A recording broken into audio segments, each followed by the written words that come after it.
Hari ini aku mau ngebawa topik namanya in between.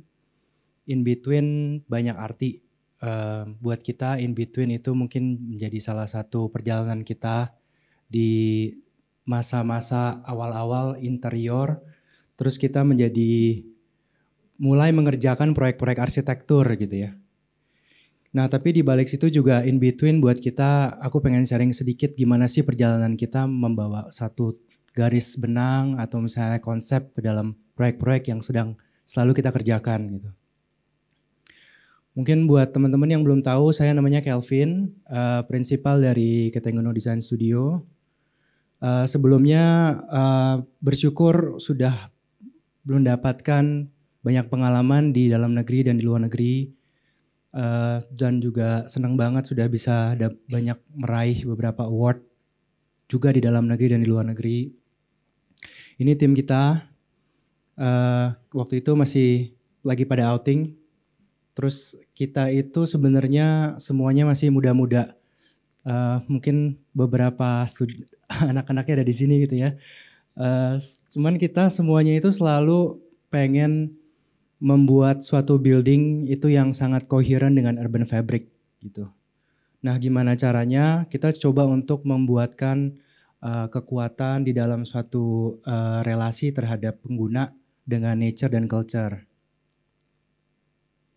Ini ada beberapa body of work yang udah sempat kita kerjakan dari typology office, komersil, residensial, dan hospitality di dalam 3-4 tahun ini pada saat kita praktis.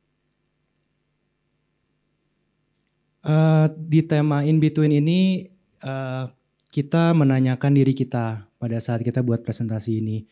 Gimana sih caranya kita buat arsitektur sama interiornya relate gitu. Karena kan awal-awal kita praktisnya ngerjain interior dulu. Terus seiring berjalannya waktu akhirnya kita ngerjain beberapa proyek arsitektur.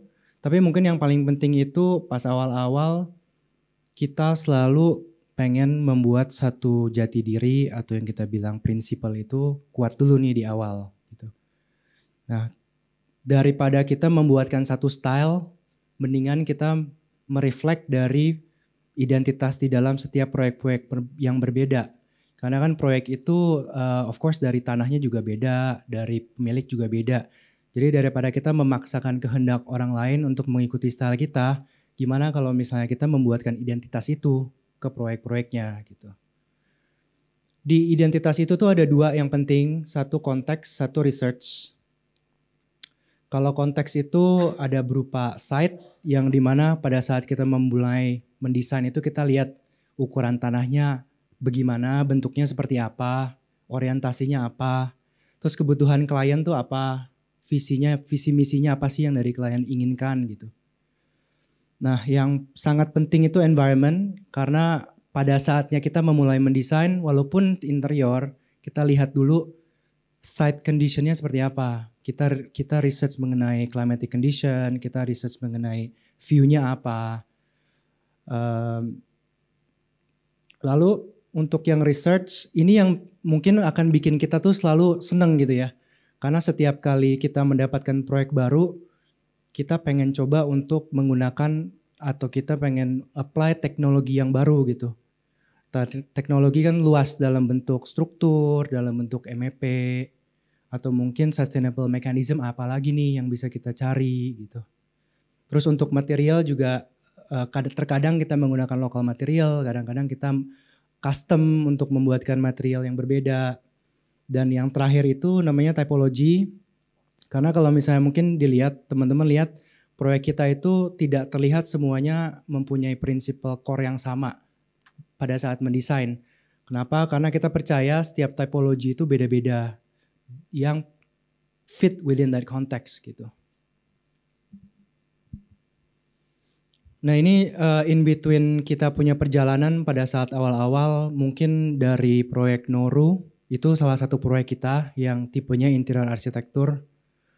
Mungkin kalau misalnya dilihat seiring berjalannya waktu walaupun setiap proyek itu memberikan resep yang berbeda-beda untuk desainnya tapi semuanya ada satu benang merah di mana kita selalu menggunakan natural material. Ada yang mungkin lebih Mempecahkan gimana caranya sih memberikan masuk satu lights ke dalam ruko, atau mungkin tipe yang sangat modern gitu. Tapi secara keseluruhan sih tetap kita senang sekali menggunakan natural material gitu. Nah untuk hari ini aku ada 3 project yang aku pengen sharing. Satu ada Lightbox in Between, terus ada 2 proyek di satu master plan, dua-duanya menggunakan timber, dan yang ketiga itu proyek restoran. Nah kenapa kita pilih 3 ini? Karena kebetulan banget kita sengaja untuk 3 ini tuh proyeknya agak sedikit beda-beda materialnya. Jadi mungkin biar mungkin bisa kenal dengan kita juga, kita nggak hanya menggunakan satu jenis sistem gitu. Nah proyek pertama namanya Lightbox in Between. Pada saat proyeknya masuk, kita ngobrol dulu nih sama kliennya. Kebutuhan kliennya apa? Nah kebetulan ini tuh proyek kayak ruko sebenarnya. Jadi kita diminta untuk ngedesain satu commercial building, tapi building itu bisa jadi fleksibel, bisa sangat membantu economic value mereka.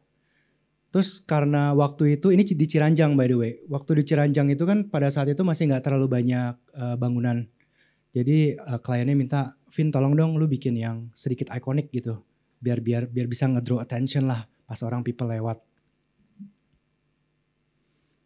Waktu kita diberikan kesempatan yang sangat lebar, kita tanya di diri kita, potential tenants-nya apa sih yang bisa masuk ke dalam itu untuk awal-awal research dulu gitu.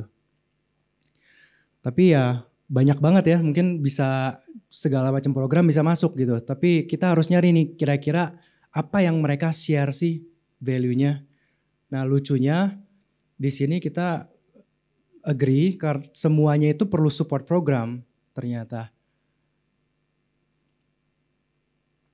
Dan gimana sih caranya kita bisa bikin site-nya yang cukup lumayan, tadinya residensial terus dia mulai berubah menjadi komersil, menjadi yang ikonik gitu. Nah akhirnya kita buatkan proyeknya dan kita buatkan diagram di mana kita akan menggunakan semi basement. Jadi dia hanya 1 meter turun untuk parkir dan ruang MEP. Dan yang akhirnya untuk support program tersebut kita gunakan 2 core di sini. Yang kita sebut itu service core. Nah service core itu tuh ada bisa accommodate semua jenis-jenis service seperti kitchen, storage, bathrooms, stairs, and elevator. Nah mungkin yang kita harapkan ikoniknya di sini, kita coba untuk sangkutkan satu volume di 2 core tersebut, dan harapan kita itu kita bisa capai cantilevernya, kita bisa capai ikoniknya di situ. Dengan kita menyangkutkan satu volume, muncullah volume di bawah yang ada shelter, dan muncullah volume di atas yang bisa kita stack on top untuk dijadikan area tambahan. Nah, kira-kira hasilnya seperti ini yang kita inginkan. Jadi ada 2 core yang kuat yang terbentuk dari konkrit, dan yang di tengah itu satu volume yang tersangkut yang akhirnya dia akan bisa menyala, memberikan attention gitu untuk streetnya. Ya tadi yang aku sempat cerita itu concrete structure, kita pakai concrete ando kebetulan. Terus yang kita sangkutin ini semuanya pakai struktur besi. Dan kebetulan juga karena cantilevernya cukup besar, kita coba untuk mengecilkan proporsinya di ujung, jadi kelihatannya lebih tipis. Nah biar lebih ringan lagi, kita akhirnya research untuk menggunakan lightweight concrete panel. Ini cukup lumayan menarik karena basically dia kayak GRC lah, cuman dia udah prefab gitu. Terus itu tinggal ditaruh-taruh doang, dia bergerak bergerak seperti subfloor gitu ya. Baru yang di depannya kita pakai polikarbonat yang akhirnya dibuatkan double facade, lalu kita kasih LED di tengahnya biar dia bisa nyala gitu. Nah ini sedikit foto dari core-nya, kita gunakan artificial lights, tapi kita selalu dari basic principle, ada natural ventilation, ada skylight di atas yang bisa terus turun ke bawah. Terus dengan menggunakan 2 core tersebut, baiknya itu adalah memberikan autonomi yang baik buat tenant A, tenant B, tenant C. Jadi setiap kali mereka mau ke area mereka masing-masing itu selalu ada core-nya, selalu ada lobby-nya gitu. Jadi itu yang mungkin membantu klien kita buat bisa disewa-sewa ini tempatnya sama beda-beda tenant. Nah setelah kita mendesain akhirnya mereka dapat tenant dan tenant ini akhirnya lantai 1 jadi coffee shop, lantai 2 jadi restoran, lantai 3 jadi VIP lounge gitu. Ini sedikit ilustrasi yang di bawah tenant E, yang tenant B, dan tenant C yang di atas. Ini sedikit foto yang coffee shop di bawah. Terus yang di lantai 2 kebetulan banget, kadang-kadang ada yang tanya, ini sebenarnya lumayan lucu juga karena kenapa sih Vin ini kok fasadnya kok malah ditutup pakai polikarbonat gitu ya, kok malah nggak ngelihat view. Nah jawabannya kebetulan banget pada di level ini waktu kita ngelihat keluar itu kita ngeliatin rumah orang sebenarnya. Jadi daripada kita ngeliatin rumah orang dan itu juga orientasi barat, kenapa nggak kita mendapatkan satu diffuse light aja yang dramatis gitu. Dan kebetulan banget kliennya bought the idea, so thanks for that. Baru di lantai 3-nya karena pas banget di elevasi pohon kita buka semuanya pakai kaca. Supaya bisa dioperable, bisa dibuka. Jadi indoor and outdoornya itu bisa ada relationship yang baik lah. Ini sedikit-sedikit foto pas progress. Campur menggunakan komposit kolom. Terus ada struktur-struktur besi dengan konkrit. Dan kebetulan banget ini konkrit andonya kita langsung cor di tempat. Ini foto dari depan, lalu pada saat malam dia bisa nyala gitu ya untuk ngedraw attention. Nah mungkin ini adalah satu campuran dari apa yang kita pikir lah, apa yang klien itu perlukan, apa yang kita bisa kontribusi terhadap tanah tersebut gitu.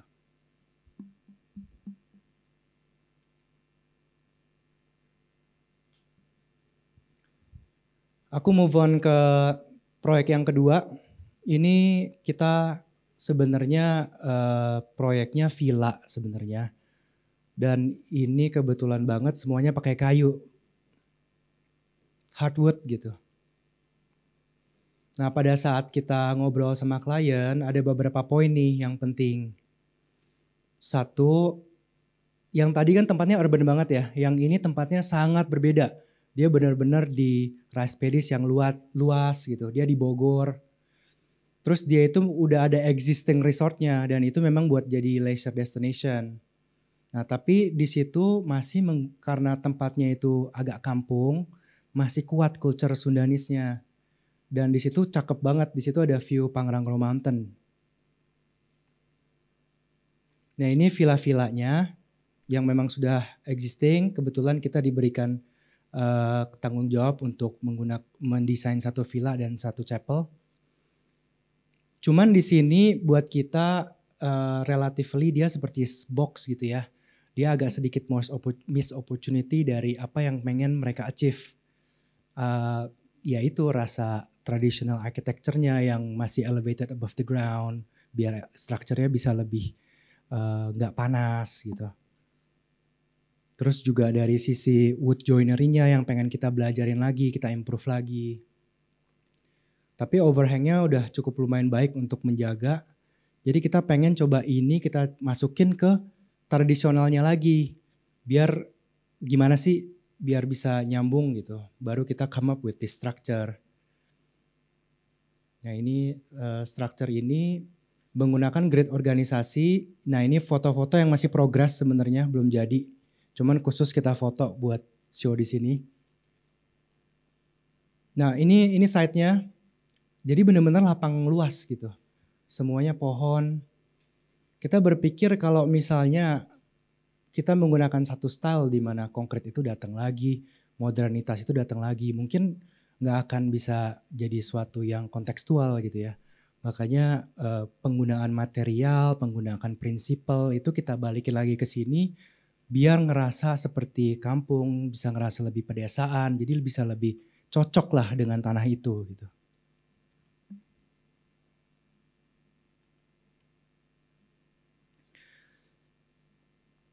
Villanya itu kita bentuk dari grid 3,5 kali 3,5. Kenapa?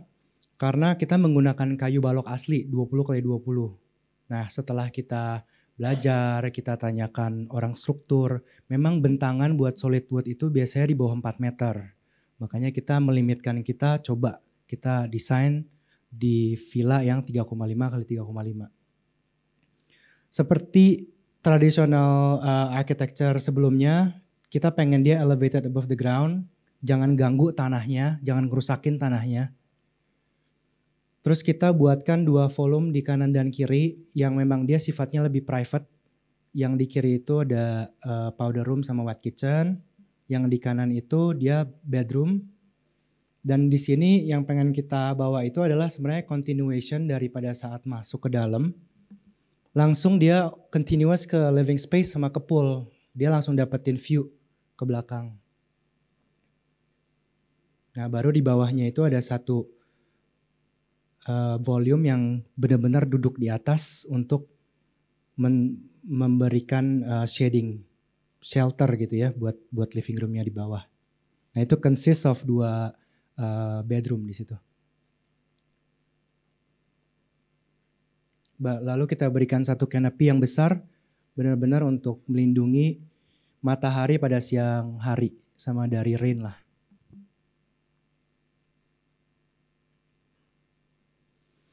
Ini foto dari depan pas sudah jadi, kelihatan di sini sudah mulai ada terbentuk bangunannya dengan cantilever roof yang cukup lumayan. Di awal mulanya pas mendesain kita coba melihat koneksi-koneksi kayu. Apakah kita akan menggunakan shiplap, apa yang di sini bahasa Indonesia nih lumayan menarik nih, bibir lurus, bibir miring. Nah, ini sesuatu yang kita belajar juga gitu pas di awal-awal. Karena yang intentional kita dari awal kan menggunakan grid dan pengen banget memberikan sesuatu yang modern, yang minimalis, dan akhirnya kita mengikuti kehendak dengan menggunakan benar-benar semuanya itu intersect dan dia itu clean gitu strukturnya. Dan kebetulan sekali di situ banyak local craftsman yang udah jago bikin kayu. Jadi kita undang local craftsmanship-nya, local bidernya, dan benar-benar semua notch-notch ini tuh dibikin pakai tangan gitu. Jadi bisa melibatkan lebih banyak job juga untuk mereka.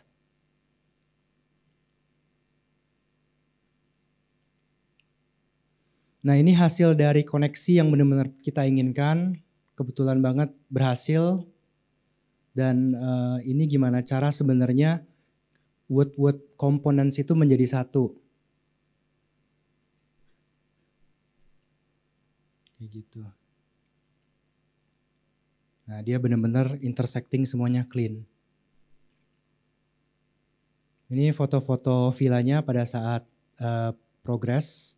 Jadi karena kita membutuhkan cantilever yang cukup besar di atas, setelah kita kalkulasi harus kita menggunakan steel unfortunately untuk dapatin cantilevernya.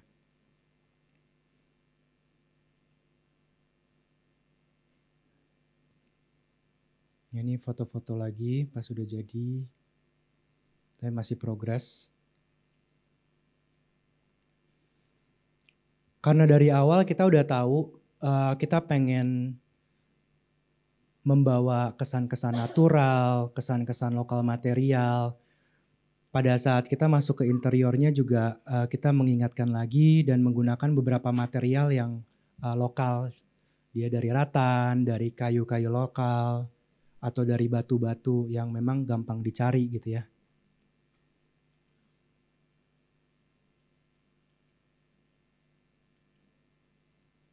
Terus ini beberapa foto progress yang sudah ada di site. Banyakan semua furniture-nya itu akhirnya kita buat di Jepara.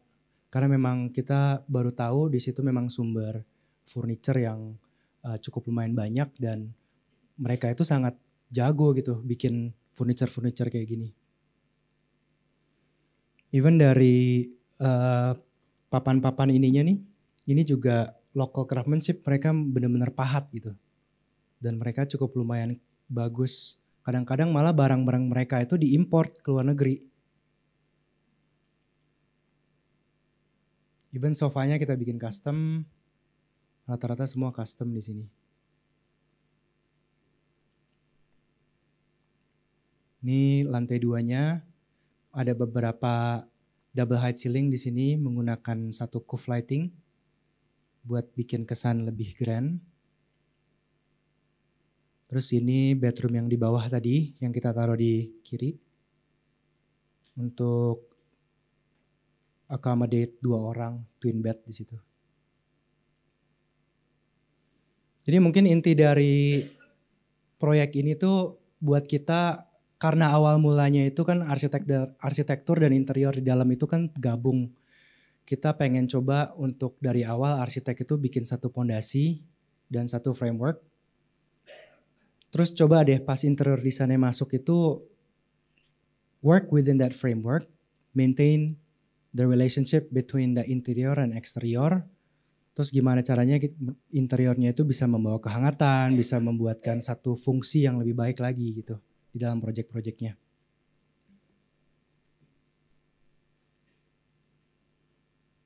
Nah, di dalam suatu lokasi kita diminta untuk mengerjakan sebenarnya multifunctional structure yang bisa digunakan untuk yoga, bisa digunakan untuk chapel. Nah, kebetulan sekali di sini kita tahu karena bentuknya itu sangat fleksibel dan multifunctional, kita pengen space itu tuh bisa nggak ada kolom. Dan dia harus menggunakan shell structure di situ. Dan gimana juga bisa menjadi satu tempat yang calm, yang serenity. Nah, maka dari itu kita coba balik lagi karena tadi villanya juga sudah mulai mereflect cultural. Di sini kita melihat Sundanese architecture lagi. Dan tapi di sini karena letaknya itu chapel, kita tertarik banget dengan siluetnya Mountain Pangrango ini. Karena ini memang elemen yang sangat besar di site itu. Jadilah shell structure ini. Dan kemarin pas kita tahu, kita pengen pakai timber. Tapi sayangnya solid wood gak bisa kita buat curve kayak gini gitu dengan konsepnya awal. Nah, datanglah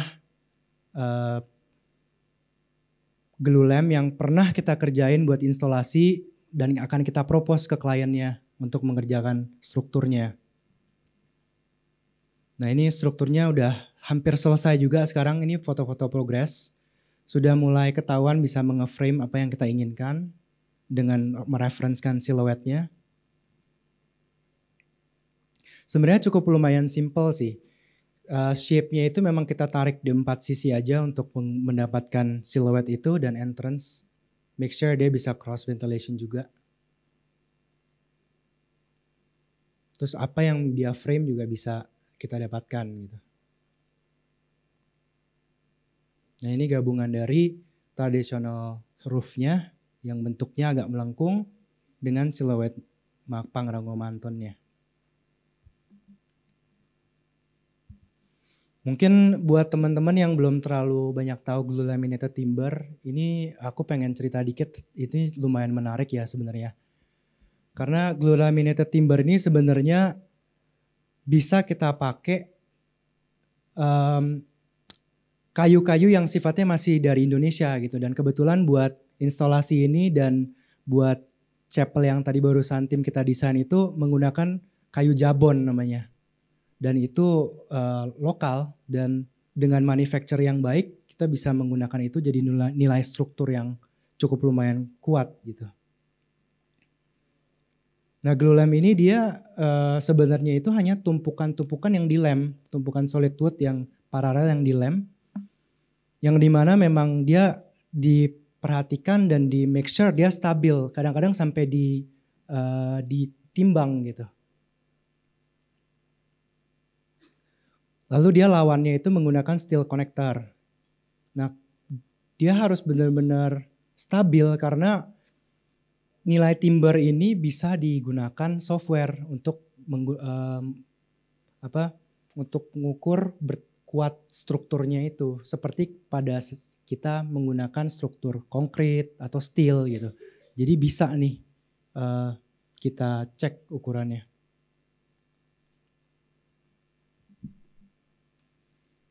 Nah mungkin karena dia kayu, dia manufacture, tetap kita harus menggunakan crane. Jadi semua member-membernya itu sudah jadi di pabrik dulu. Terus diangkut, di ship ke lokasinya. Terus dia dipasang-pasang oleh bantuan orang-orang dan crane. Dan contoh-contohnya seperti di progress foto ini. Dan yang sangat penting, yang kita juga tahu sebenarnya pemakaian kayu itu oke. Tapi yang hati-hati itu adalah pada saat kayu itu menempel dengan ground. Karena ini bisa menciptakan genangan air dan merusak kayu gitu. Jadi di sini kita make sure aja di situ kita elevated, kita pakai steel connector. Biar kayunya nggak nempel sama groundnya. Ini beberapa foto detail di mana kayu ke kayu kita menggunakan steel connector untuk nyambungin satu dengan yang lain. Nah sekarang strukturnya sudah mulai berdiri. Atap kita menggunakan sirap ulin.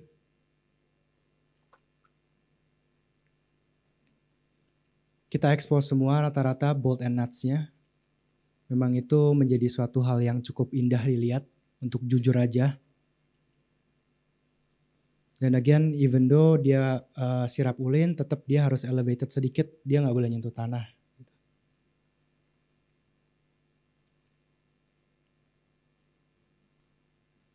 Ya, dengan timber ini kita bisa mulai rasain curving-curvingnya di dalamnya. Dan dia juga bisa memberikan kesan homey. Karena memang dari timber itu sendiri ya, dia hangat.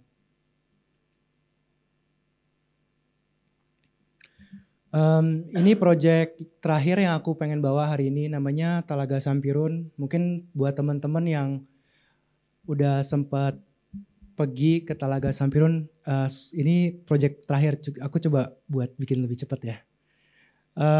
Talaga Sampurun itu kita di-hired untuk bikin Talaga Sampurun di Bali. Nah ini benar-benar pertama kali restoran mereka itu di luar Jabodetabek. Kita belajar buat bikin sesuatu restoran yang sifatnya kayak perdesaan. Dan kita bisa bawa nature ke dalam projectnya. Dan mungkin sebelum kita kerjain projectnya kita understand dulu konfigurasi dari Talaga Sampurun yang sudah berjalan 7-8 cabang ini seperti apa sih gitu. Dan konsultasi dengan klien apa sih lebihnya, apa sih kurangnya, kenapa semua konfigurasinya kok sama terus gitu.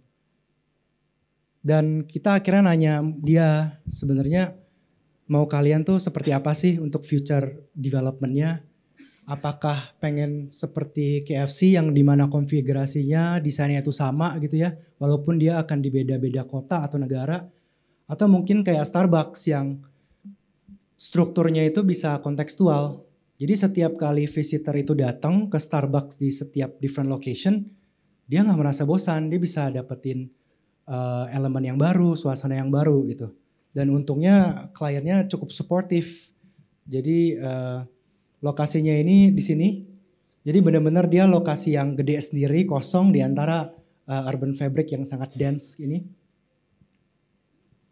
Terus di situ awal-awal kita buatkan memang in between-nya study-study tentang master plan, apakah dia radial atau apakah dia seperti nge-branch, dan akhirnya ini yang terpilih yang dimana branching-nya ini datang dari beberapa jenis tanaman sebagai kita punya reference dan juga river. Nah sebenarnya yang kita referensikan itu simple ya. Kita pengen saung-saungnya itu berasa seperti dia kayak first settlement di river gitu.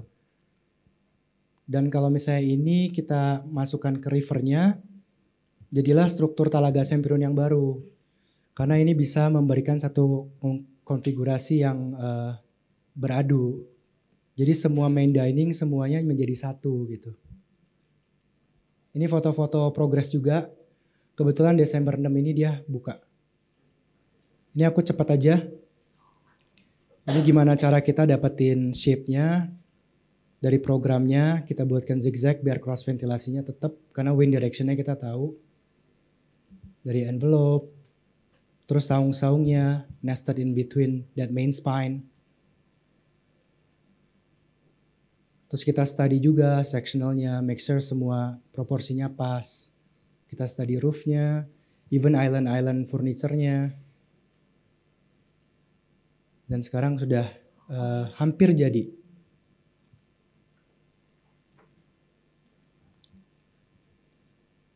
Mungkin aku fast forward sedikit. Aku pengen nutup dengan beberapa kata aja. Sebentar.